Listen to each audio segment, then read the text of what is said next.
Hi there, everyone. It's Misty here from TheJollyFatElf. How are you? Welcome to the last day in my foiled card series. This week, I've been making cards and adding foil to them. Today is the last technique, which was created, I think, by Jennifer McGuire, where you heat emboss, and then the foil sticks to the embossing through your laminator. So I am using the So Many Stars bundle that's available in the 2019 Stampin' Up! Holiday Catalog. You will find all the supplies along with the coordinating blog post link down below. So I'm going to show you two different ways that you can create this background. The first is with the stamp positioner. This is a Stamparatus from Stampin' Up! It's my absolute favorite tool from Stampin' Up! And the heat tool being second. But this stamp positioner is just gives you so much flexibility. It comes with different plates. It comes with grid paper. So it's just really great, and I absolutely love it. I think it's worth the investment. The other thing that you can do is use acrylic blocks. These are acrylic blocks from Stampin' Up! Here. The one thing to note with this, you're going to want to make sure that you stamp your stamps a couple of times before you take them to your project. If not, you may not get great stamping. So, and of course, if you're going to be doing any heat embossing, you need to use either an anti-static tool or you need to use like a dryer sheet or something. So this technique did not work very well for me. I'm just going to throw that out there. I wasted probably 6 pieces of foil trying to get this to work well. And it just didn't. But a couple of things to note. If you're going to be using something that's really, really delicate, you have to run this through with a transfer sheet, or at least I did. When I didn't use a transfer sheet, the foil kind of just was blobby. And you'll really be able to see that in a minute.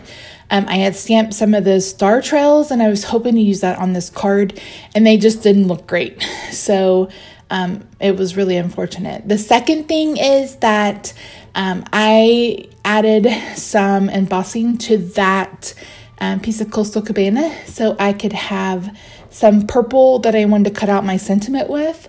Number one, I should have used Gorgeous Grape, but I didn't have an extra piece lying around and I didn't want to cut into a whole piece.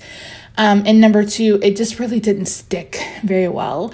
And I honestly think I probably could have just used liquid glue or just glue, and that would have worked better.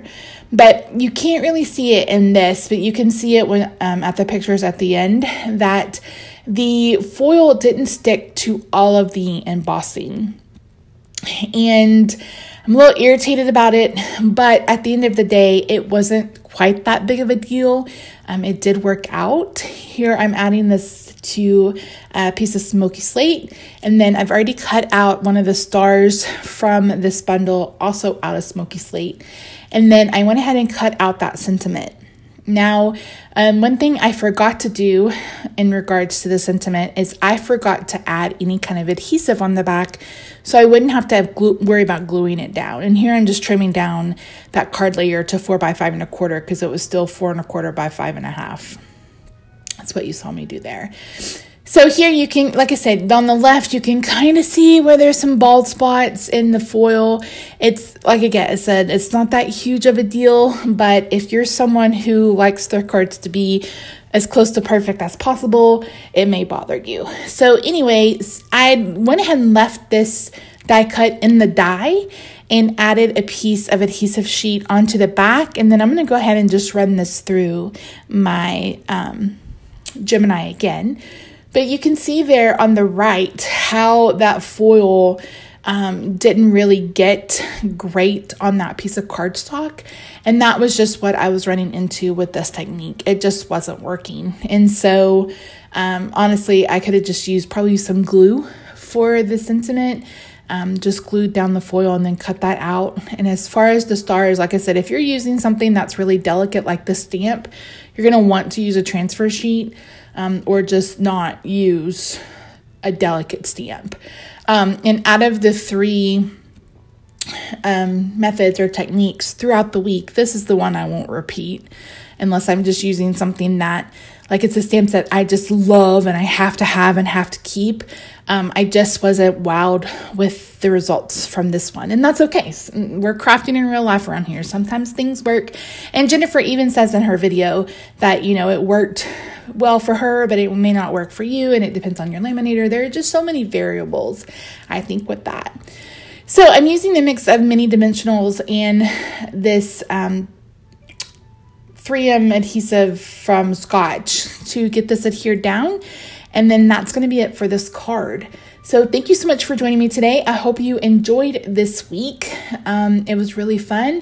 You're going to see one of the cards that I didn't post that I talked about on Wednesday here when I show all of the cards that Mary won. But yeah. So anyway, guys, thank you so much for joining me. I hope you enjoyed this week, even though today was kind of a bust. But have a fantastic weekend, and I'll see you on Monday for another week of cards. Bye for now.